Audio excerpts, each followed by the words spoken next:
Eu repito que é uma honra enorme participar de um evento ao lado dos queridos Júlio César e Kelly Tirado. Fico honrado também, pela menção às obras que construí aí durante esse meu período de união, como o doutor bem colocou, da computação com o direito. É bem interessante fazer esse merge, né, essa mistura das 2 áreas, quebrar a redoma da arrogância que existe tanto na computação quanto no direito. Eu acho que a gente tem que apertar as mãos nesse sentido. Mas sem maiores delongas, até por conta do tempo, eu vou compartilhar a tela, só quero que vocês sinalizem com o polegar para cima, caso estejam vendo a minha tela compartilhada. Eu vou repetir em outras palavras o que o doutor Júlio César já falou, da importância dos dados pessoais, da privacidade, né, que teve vamos dizer, um desdobramento recente colocado em nossa Constituição Federal. A gente tem agora uma garantia fundamental de proteção de dados, onde a privacidade seria ali um direito guarda-chuva. A gente tem a proteção de dados como um direito autônomo agora, né, bem defendido não somente pela Constituição Federal, mas por legislações esparsas. A gente já tinha previsões de proteção de bancos de dados no próprio Código Penal, no Código de Defesa do Consumidor, etc. E agora a gente tem a querida LGPD, que se inspirou fortemente no modelo europeu. E a proposta dessa noite aqui com vocês, e de antemão parabenizo quem está assistindo ao vivo, né? É a vontade de ver a live no momento em que acontece, né, buscando conhecimento, e também a quem assistir a gravação também, aqui meu abraço, seja a hora que estiver assistindo.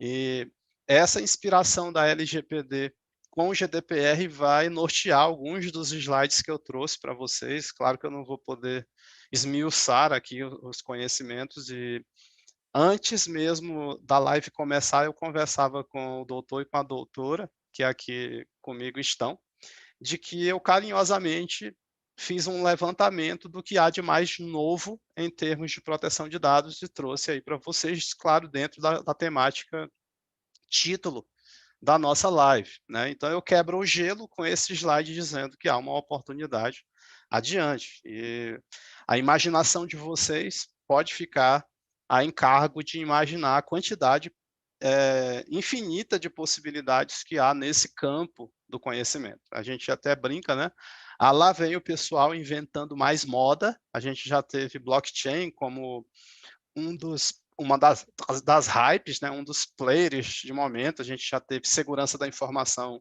há uma década, mais ou menos, também veio à tona. A gente tem vários assuntos que eles vão surgindo, né, big data, agora a gente tem inteligência artificial, que está muito na moda. A gente tem aí o ChatGPT, né, o tal do ChatGPT, onde a gente faz perguntas e, por meio de inteligência artificial, aquele sistema ele responde com suas bases de dados bem vastas, aí, coletadas durante muitos e muitos anos. Então, a gente tem vários temas, e o tema da proteção de dados, muitas vezes o pessoal torce o nariz dizendo que é mais uma invenção, e que isso talvez seja uma moda passageira, que isso não vale o gasto, né. E aqui a doutora até conversou comigo antes mesmo da live, né, em dias anteriores, sobre a importância de eu dizer isso para a sociedade, principalmente para a classe empresarial, de que isso não é modinha.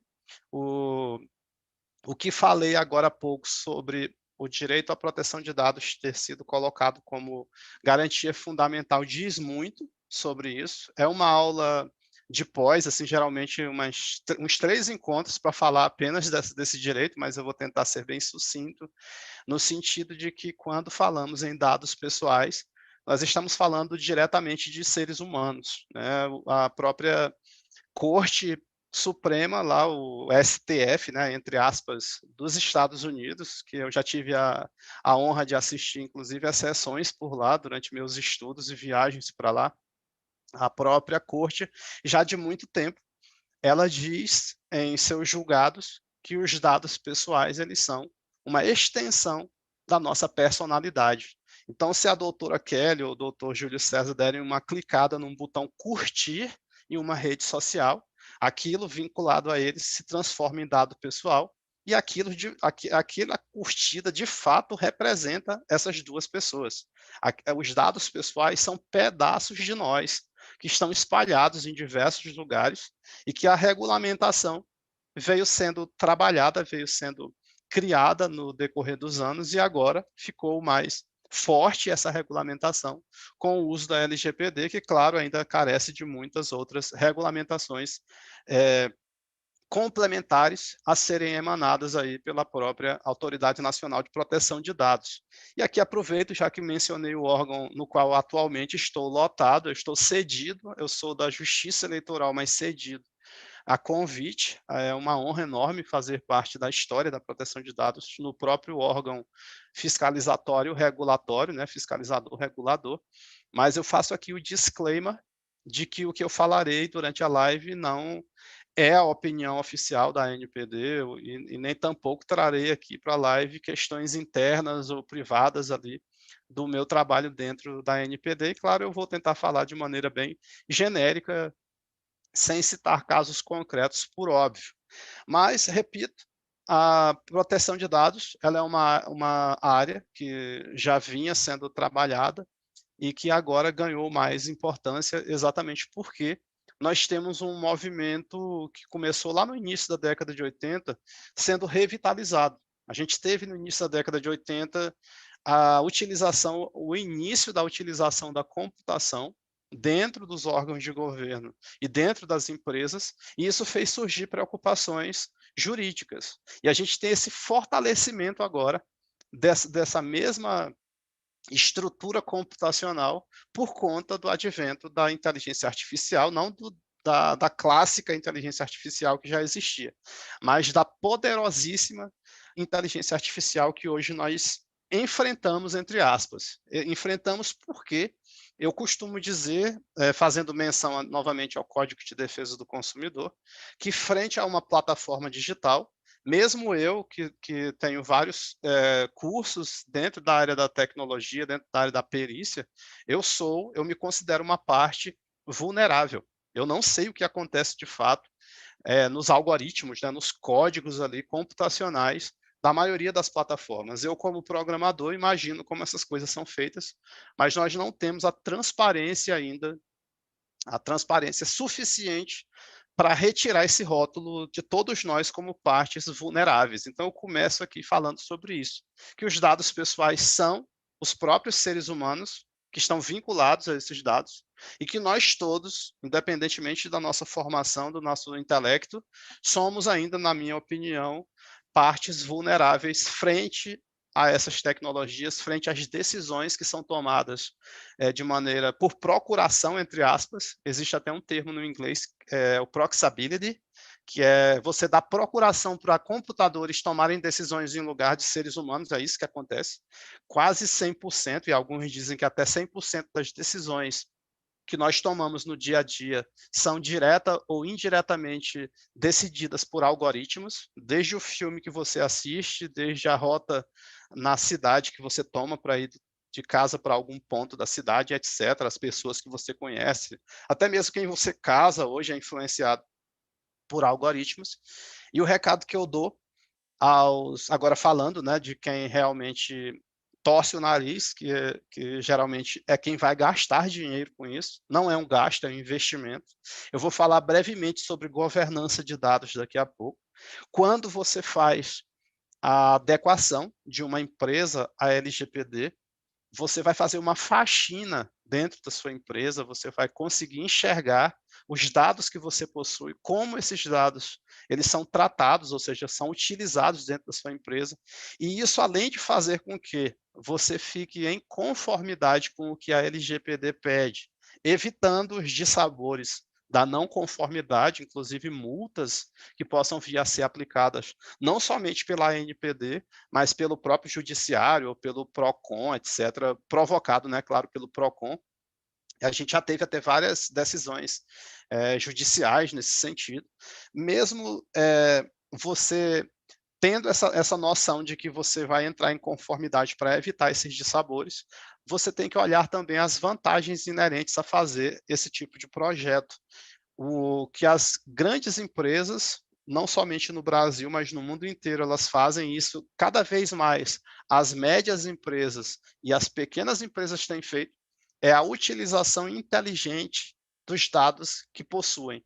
Muitas vezes você tem uma empresa, você faz uma gestão a clássica, né? Você toma decisões muito baseadas na sua intuição, você não usa a quantidade gigantesca de dados que você possui, e quando eu falo gigantesca, mesmo as pequenas empresas, elas têm sim, muitos dados que elas tratam ali durante o seu trabalho, mesmo uma padaria, mesmo uma venda, tem quantidades de dados ali que são suficientes, se trabalhados com governança de dados, né, se trabalhados com governança direitinho, são suficientes para que os gestores desses negócios, eles possam tomar decisões mais acertadas para evitar prejuízos, para usar melhor o investimento em determinadas questões, para detectar melhorias em todos os sentidos, né. Eu poderia falar de governança aqui a noite inteira, porque eu sou apaixonado por essa área também, e é uma das áreas que eu não vejo muitos profissionais da proteção de dados falarem a respeito, e não estou aqui criticando esses profissionais, apenas sinto falta do discurso da governança dentro do discurso da proteção de dados. Então, oportunidades existem aí, tanto para você ficar kit com os órgãos fiscalizadores e também com os seus próprios clientes, seus funcionários, etc., usando os dados de maneira mais inteligente. Quando a gente fala em Intel, né, a gente lembra dos filmes, né, e é justamente aquela mesma inteligência. Né? Eu sou professor de ciberguerra e eu fui aluno antes de ser professor, e a gente aprende e põe em prática as mesmas táticas que a gente vê em filmes de espionagem, só que a gente faz isso de maneira dentro da licitude, dentro das empresas, a gente usa as informações que a gente coleta de maneira inteligente, repito, para tomar as decisões da melhor maneira possível, para que a gente não faça as coisas apenas por intuição, por acidente ou às cegas, né? A gente tem todo um planejamento para chegar a isso. E você se adequando à LGPD junto com a governança, você vai conseguir fazer isso também. Então, algo que eu peço para que vocês fiquem atentos é exatamente a agenda regulatória da própria ANPD, né. A gente tem isso, é público, né, é muito fácil de ser encontrado tanto na internet aí pelas buscas, quanto no próprio site oficial da autoridade. E eu deixei em negrito apenas alguns dos tópicos aí que, dizem respeito à live de hoje, não que isso não seja importante, aliás, que tenha mais importância do que os demais itens aí. E evidentemente que a NPD ela vai tentar trabalhar nessas frentes, e que são frentes importantíssimas, frutos de consultas públicas, né. A NPD, por força da própria LGPD, ela ouve a sociedade. Então, profissionais, pesquisadores, etc., eles participam desses debates para que a NPD tome decisões, inclusive em relação à sua agenda regulatória. E a gente tem aí, em negrito, alguns dos itens aí que nos interessam nessa live, por exemplo, comunicação de incidentes de segurança. Depois eu vou dar um viés diferente para vocês, da maneira mais atual de ver o que é risco, por exemplo, é algo bem distinto do que vocês talvez estejam acostumados. Transferência internacional de dados pessoais, tem umas novidadezinhas lá nos últimos slides, e eu prometo que são poucos slides. Não que eu queira falar pouco, mas é por conta do respeito ao tempo, realmente, acordado para a live, né? O relatório de impacto, quando nós temos aí uma necessidade de fazer uma gestão de riscos mais focada em determinada possibilidade de alto risco, a lesões aos direitos e garantias dos titulares, nós somos, entre aspas, convidados pela legislação a fazermos um relatório de impacto fruto de uma avaliação de impacto. Lá na Europa a gente chama de DPIA, né? Data Protection Impact Assessment, ou seja, avaliação de impacto à proteção de dados. Definição de alto risco e larga escala, isso também está no radar da ANPD. Anonimização e pseudonimização, daqui a pouco eu vou falar sobre algo que está no radar de pesquisadores do mundo inteiro, inclusive eu, que são as Privacy Enhanced Technologies, as tecnologias melhoradas para a privacidade, ou tecnologias cuja privacidade é melhorada nelas, né? A gente poderia traduzir livremente dessa maneira, onde a anonimização de dados e a pseudonimização também fazem parte nesse arcabouço. A gente vai já falar sobre isso. E, claro, sobre medidas de segurança técnicas e administrativas, tem tudo a ver com a nossa live aqui. Eu falei agora há pouco um pouquinho sobre Intel. Inteligência é quando você recolhe dados que você vai transformar em informações, né? Os dados representam a informação de maneira crua. Digamos que você tem uma sequência numérica, se aquele número ele aparece para você na tela e não tem um metadado falando o que significa aquela sequência numérica, talvez aquilo ali só seja um dado cru para você. A partir do momento que você identifica esses dados, é que você tem uma informação. Aí pode aparecer lá um rótulo dizendo que é o CPF, ou então o número do passaporte. E essa gestão de metadados também é necessária na governança de dados. Você tem que gerir como você representa os dados que você possui. Mas, caminhando um pouquinho mais adiante, coletou as informações, aí você analisa essas informações que você possui coletadas, para que você possa tomar decisões a respeito do futuro. A gestão de riscos, ela também diz respeito a você tentar evitar que seu futuro lhe traga dissabores. E você faz uma boa gestão de riscos, e eu vou já dar outro viés sobre gestão de risco, eu estou dando muito spoiler, a gente vai já chegar lá, não se preocupe, eu vou falar de tudo isso que eu aqui dei spoiler.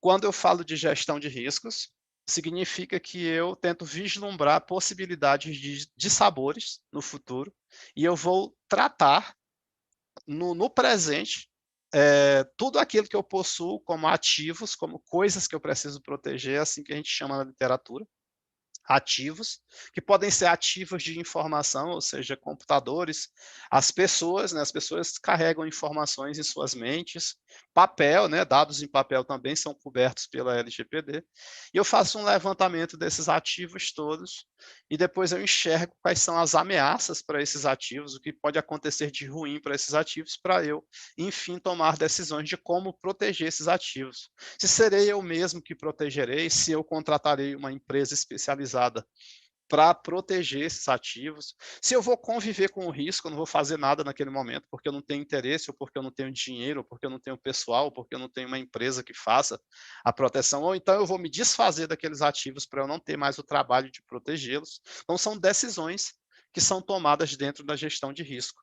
E se você junta a gestão de riscos com a governança de dados, você vai tomar decisões mais acertadas também, quanto a esse item 18, que é quando você vai implementar as medidas de segurança, sejam elas técnicas ou administrativas, necessárias dentro da sua empresa, dentro do seu órgão público e etc. Eu estou aqui tentando casar os conhecimentos, é muita coisa, mas eu vou tentando aqui desmistificar. E agora que eu percebi que aqui no item 14 fala sobre o tratamento de dados pessoais de crianças e adolescentes, combinando com o artigo 14 lá da LGPD, né, que também é algo extremamente importante. A gente tem um item que não é pauta da live, mas que é importante de ser mencionado, que é a educação digital. A gente tem uma política agora nacional da educação que menciona a educação digital. Eu fiquei muito feliz quando isso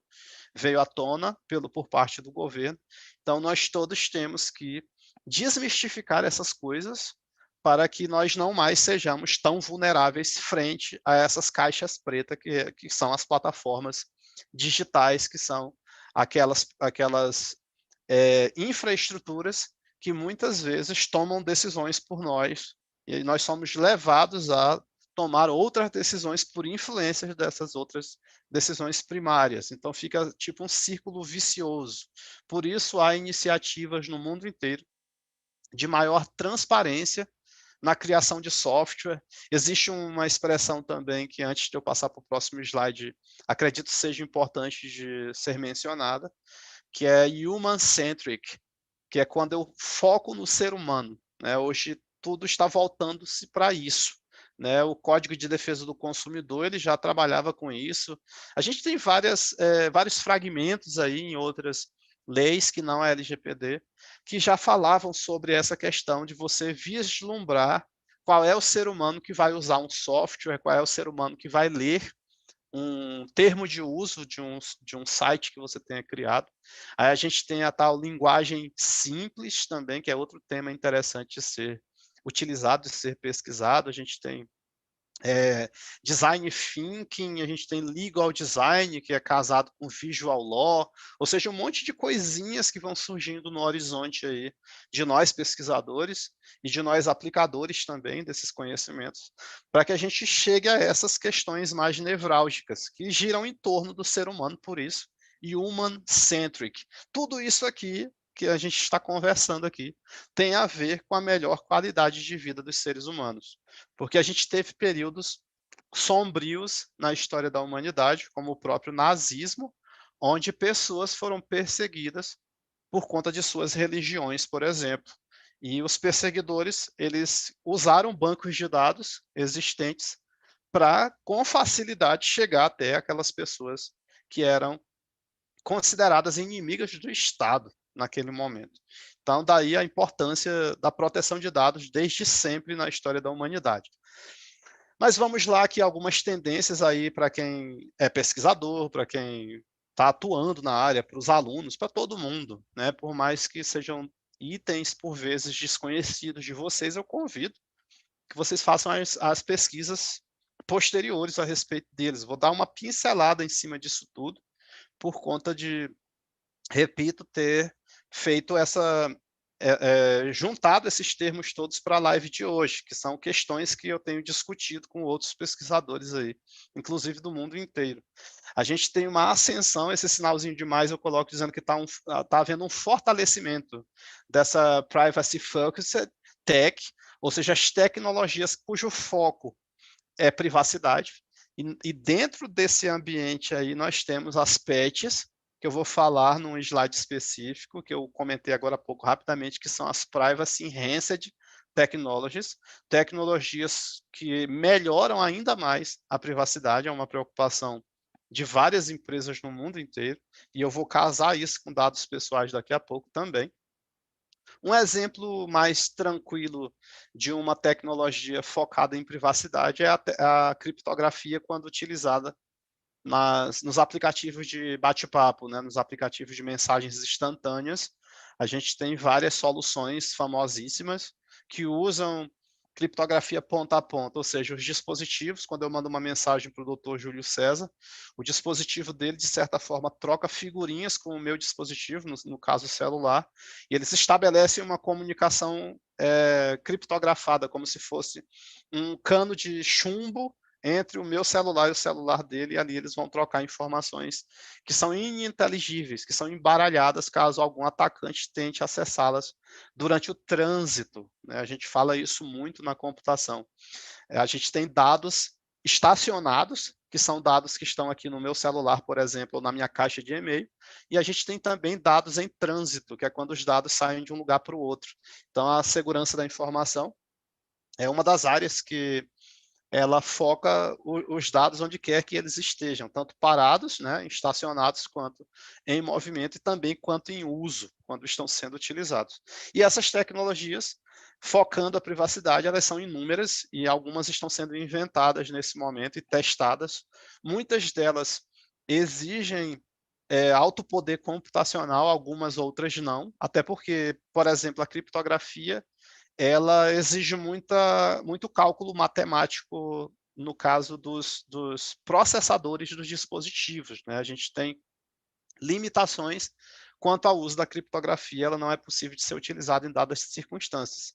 Isso é um spoiler de slides posteriores, porque a gente vai absorvendo esses conhecimentos, esses termos, e você já fica salivando querendo aplicar essas coisas. E o que eu deixo de recado para vocês todos é que a gente tem que saber que essas coisas existem, mas também tem que saber que nem sempre eu vou poder aplicá-las. Existem locais, existem contextos onde eu vou aplicar determinadas tecnologias, como a blockchain.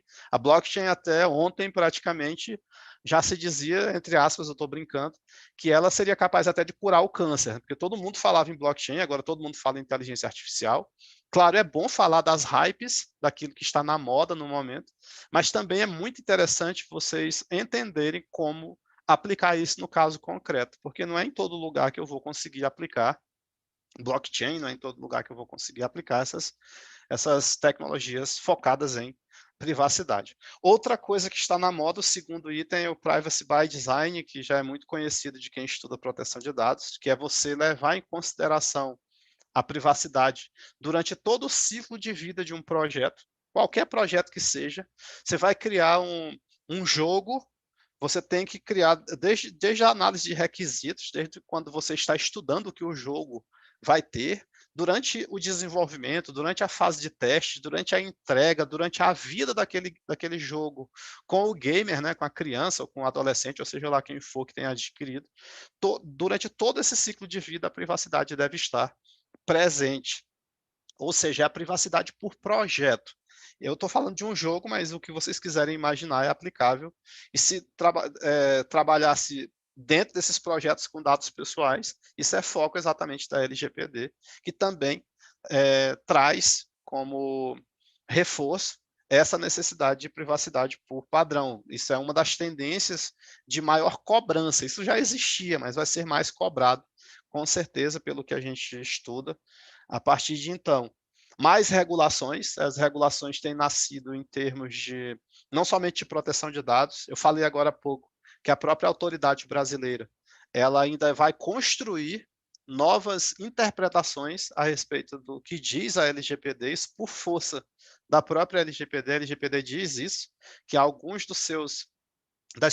das suas matérias, a ANPD vai deliberar a respeito, e no mundo inteiro a gente tem aí mais regulações nascendo, e por incrível que pareça, até mesmo os Estados Unidos estão pensando em criar uma lei federal nacional. A gente que estuda um pouquinho por lá sabe que os estados, nos Estados Unidos, eles são mais independentes do que no Brasil, eles preferem ter suas leis locais, e isso é o que vem acontecendo por lá. Eles têm várias leis de privacidade, proteção de dados, é, diferentes, né, nos estados da federação, mas eles já estão namorando a ideia de criar uma lei. A exemplo do próprio Brasil, a exemplo da própria União Europeia, uma lei única para formatar ali a sua proteção de dados naquele país.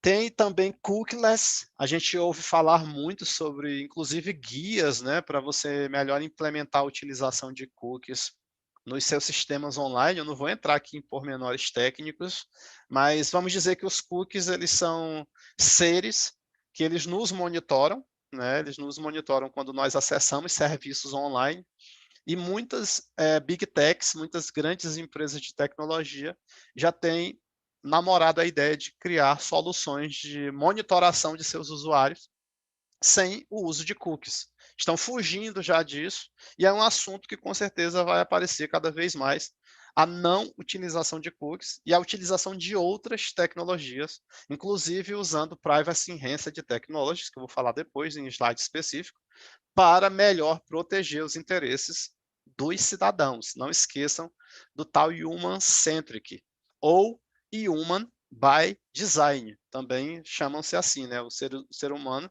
por projeto. Todo projeto da nossa vida, atualmente, a gente tem que visar se as pessoas não serão atingidas de maneira lesiva e, claro, sempre tentando fazer com que elas usem nossos produtos da maneira mais humana possível, né, em todos os sentidos. Essa é a ideia.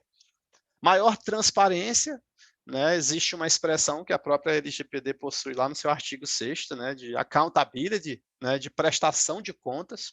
Os agentes de tratamento, as empresas, órgãos públicos, profissionais liberais, etc., eles precisam dar maior transparência tanto para a sociedade, que são os primeiros afetados pelos tratamentos dos dados que acontecem nesses lugares, quanto para os órgãos reguladores e para o resto do mundo também. A gente, quando fala de transferências internacionais de dados, a gente está falando, inclusive, de questões de soberania, de direito internacional e etc.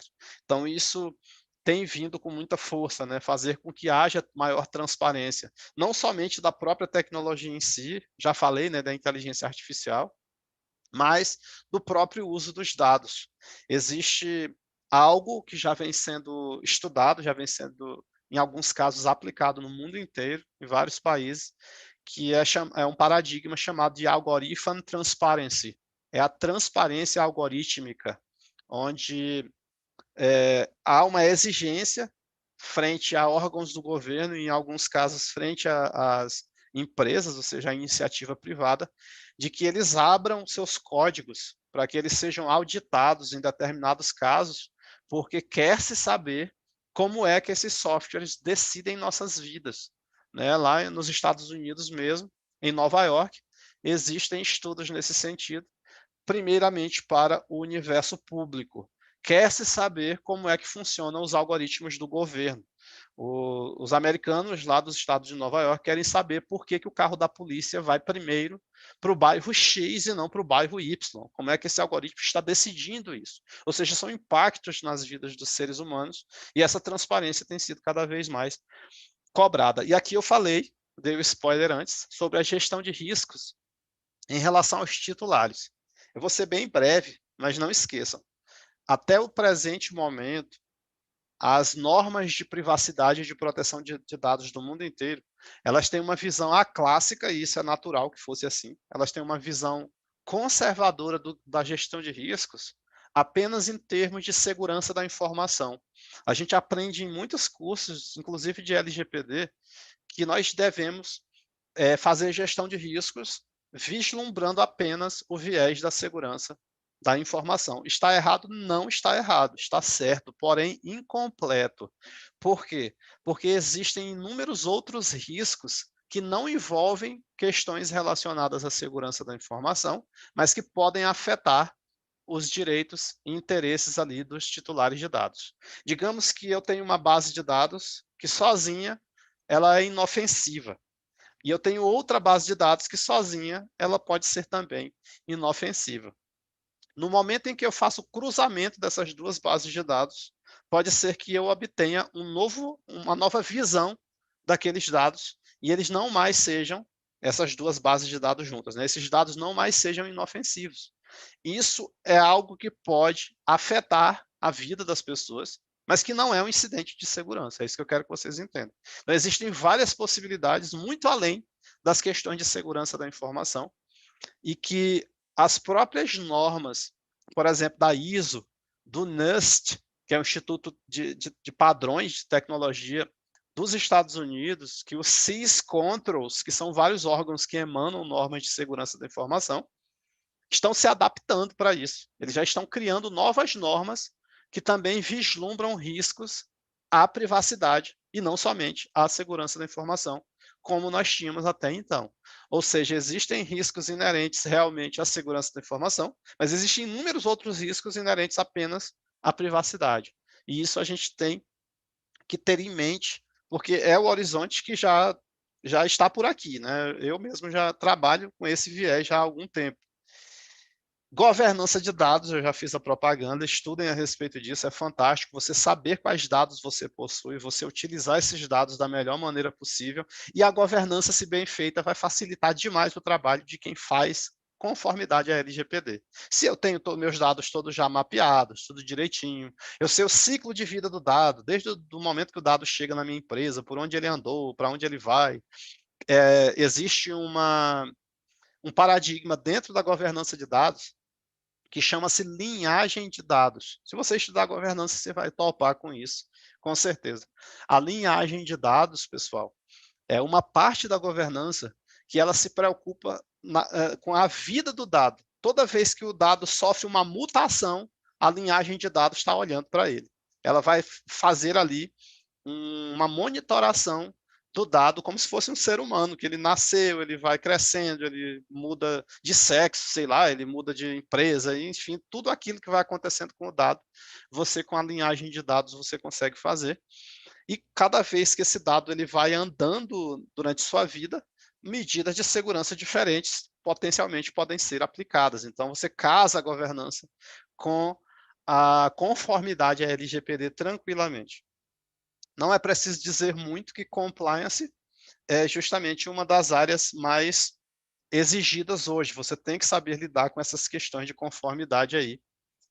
para que você possa ter um projeto de conformidade, né, de adequação à LGPD coerente. E aqui é uma cereja do bolo aí para vocês desse slide, eu vejo que meu tempo ele já escoou praticamente, mas eu vou tentar acelerar o passo aqui para finalizar esses slides.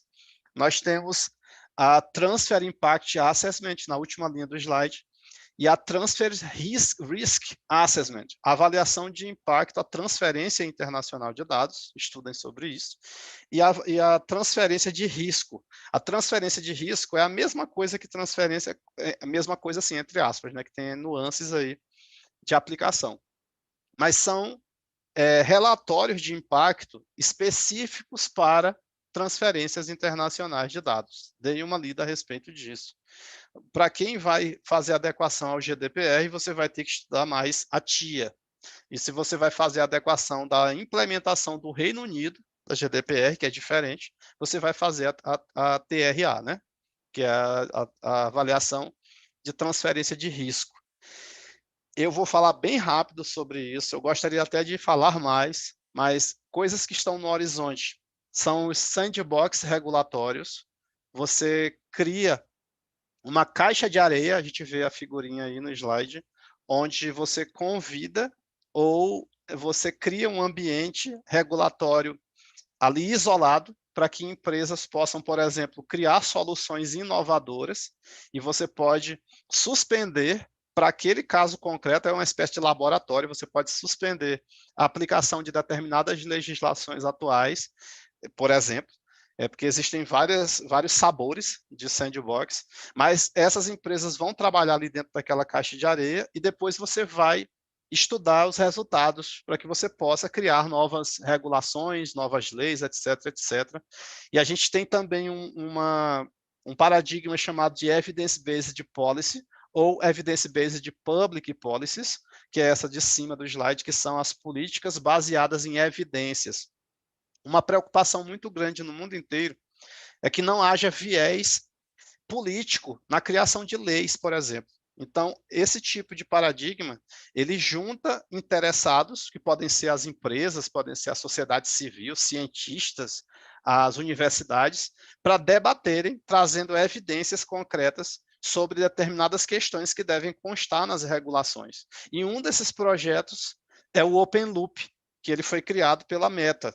E esse projeto, ele tem como missão juntar várias empresas e os governos para que eles debatam a criação de novas regulações a respeito de inteligência artificial e outras tecnologias emergentes. Então, vale a pena vocês darem uma lida também sobre essas questões. Eu não vou falar sobre isso aqui tudo, infelizmente, eu até gostaria, porque é até da minha alçada de trabalho, mas as tais Privacy Enhancing Technologies, alguns exemplos são esses aí. Por exemplo, a criptografia homomórfica, que é a primeira linha do lado direito do slide. Imagine vocês que vocês tenham uma base de dados criptografada e você quer trabalhar com esses dados sem precisar decriptá-los. Isso é possível usando criptografia homomórfica. Você faz tratamento de dados com dados criptografados. Você consegue não precisar decriptá-los. Mas, professor, para que isso?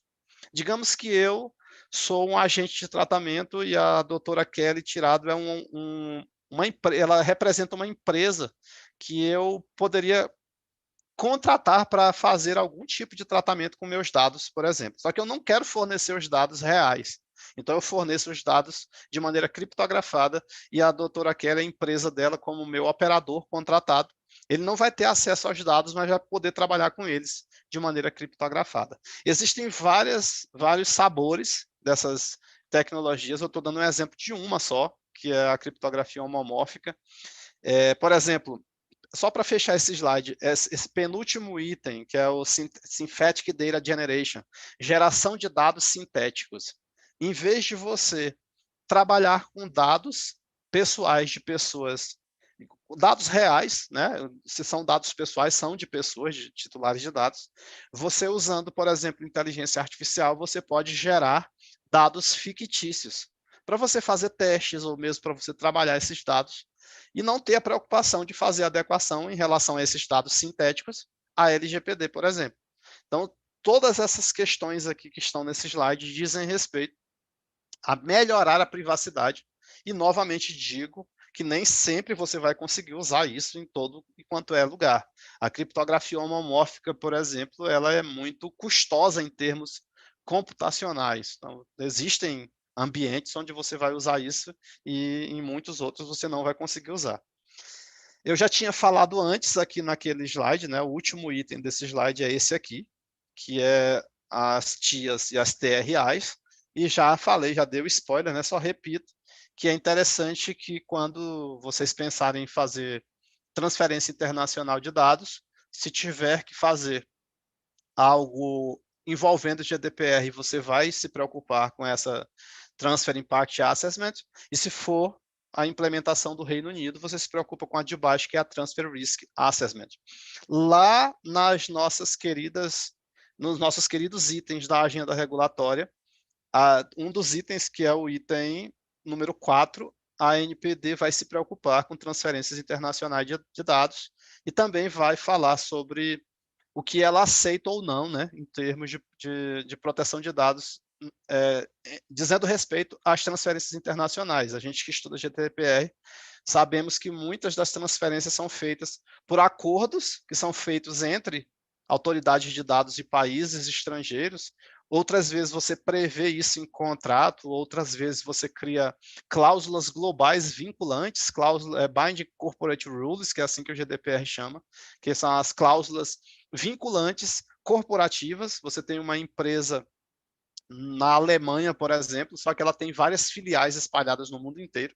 Você pode criar uma espécie de contrato, entre aspas, que são essas cláusulas corporativas relacionadas à proteção de dados, e você obtém a aprovação da autoridade alemã, por exemplo, para você usar aquilo ali como algo que comprove que você está em conformidade com o esperado pela legislação europeia. E no Brasil, a NPD vai bater cabeça também para regulamentar essas questões que estão lá no artigo 33 da nossa querida LGPD.